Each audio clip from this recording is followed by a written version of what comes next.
પ્રભુ ઈસુ ખ્રિસ્તના નામમાં આપ સર્વને પ્રેમી સલામ.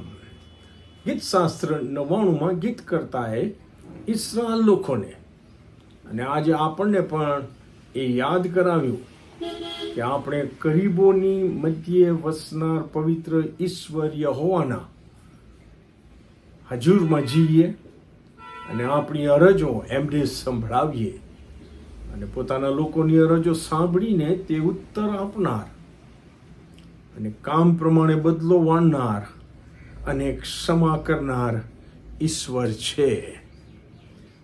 કલમ 6 થી 8માં ગીત કરતા આ પ્રમાણે લખે છે, યહોવાના યાજકોમાં મૂસાએ તથા હારૂને અને તેમના નામને અરજ કરનારામાં શમૂએલે પણ યહોવાને અરજ કરી અને તેમણે ઉત્તર આપ્યો અને મેઘસ્તંભમાંથી તે એટલે કે યહોવા તેઓની સાથે બોલ્યા.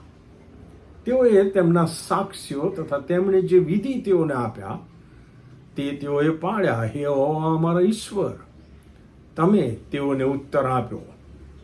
જો કે તમે તેઓના કામનો બદલો વાળ્યો પણ તેઓને ક્ષમા કરનાર ઈશ્વર તો તમે જ હતા. નિર્ગમન 33 અને 11માં આપણે વાંચીએ છીએ કે જેમ માણસ પોતાના મિત્રની સાથે વાત કરે તેમ યહોવા મૂસાની સાથે મોઢામોઢ વાત કરતા હતા. મિસ્રની કારમી ગુલામીમાંથી છોડાવેલા ઇસરાયેલી લોકો થોડીક તકલીફ પડે ત્યારે અધીરા થઈને વારંવાર યહોવાની અને યહોવાના સેવકોની વિરુદ્ધ કચકચ કરતા હતા અને ત્યારે યહોવાએ તેમને શિક્ષા પણ કરી છે.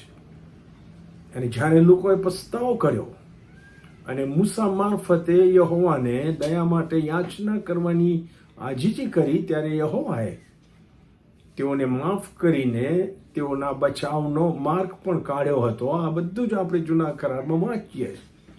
હું વાંચ્યું એક પેરેગ્રાફ ગણના 21:6 થી 9માં આ પ્રમાણે લખવામાં આવ્યું છે, અને યહોવાએ લોકોમાં આજ્ઞા સર્પ મોકલ્યા એ લોકોની કચકચના લીધે, અને તેઓ લોકોને ખરડ્યા અને ઇઝરાયલમાંના ઘણા લોકો મરી ગયા. અને લોકોએ મૂસાની પાસે આવીને કહ્યું, અમે પાપ કર્યું છે કેમ કે અમે યહોવાની તથા તારી વિરુદ્ધ બોલ્યા છે. યહોવાની પ્રાર્થના કર કે તે અમારી પાસેથી સર્પોને દૂર કરે. અને મૂસાએ લોકોને માટે પ્રાર્થના કરી અને યહોવાએ મૂસાને કહ્યું, તું એક આજ્ઞો સર્પ બનાવ અને એક ઝંડા પર તે મૂક, અને એમ થશે કે જે કોઈ ડંખાયેલું હોય તે એ સર્પને જોઈને જીવતું રહેશે. અને મૂસાએ પિત્તળનો સર્પ બનાવીને તેને ઝંડા પર મૂક્યો, અને એમ થયું કે જો કોઈ માણસને સર્પ કરડ્યો હોય તો તે પિત્તળના સર્પને જોતો બાય ફેથ, વિશ્વાસથી, એટલે તે જીવતો રહેતો હતો. આ ઈશ્વરે કાઢેલો ઉકેલ હતો. 1 શમૂએલ અને એના 12મા અધ્યાય પ્રમાણે જ્યારે ઇસ્રાયેલી લોકોએ પોતાના માટે રાજાની માંગણી કરીને પાપ કર્યું, ત્યાં સ્પષ્ટ લખ્યું છે, ત્યારે પણ શમૂએલ યાજકે મધ્યસ્થી કરીને કહ્યું. 1 શમૂએલ 12:23-25માં મળે છે. કારણ કે લોકોએ શમૂએલને કીધું કે અમારે માટે પ્રાર્થના કર, અને શમૂએલ કહે છે તમારે માટે પ્રાર્થના કરવાનું મૂકી દેવાનું પાપ યહોવાની વિરુદ્ધ હું કરું એમ ન થાવ.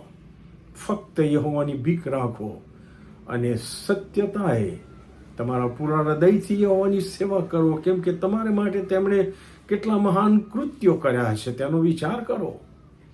પણ જો હજી તમે ભૂંડું કર્યા કરશો તો તમે તથા તમારો રાજા એ બંને નાશ પામશો. વાલાઓ, આજે પણ ઈશ્વર યહોવા તેમના પસંદ કરેલા અભિષક્ત ભક્તોની પ્રાર્થના અને અરજો સાંભળીને ઉત્તર આપે છે.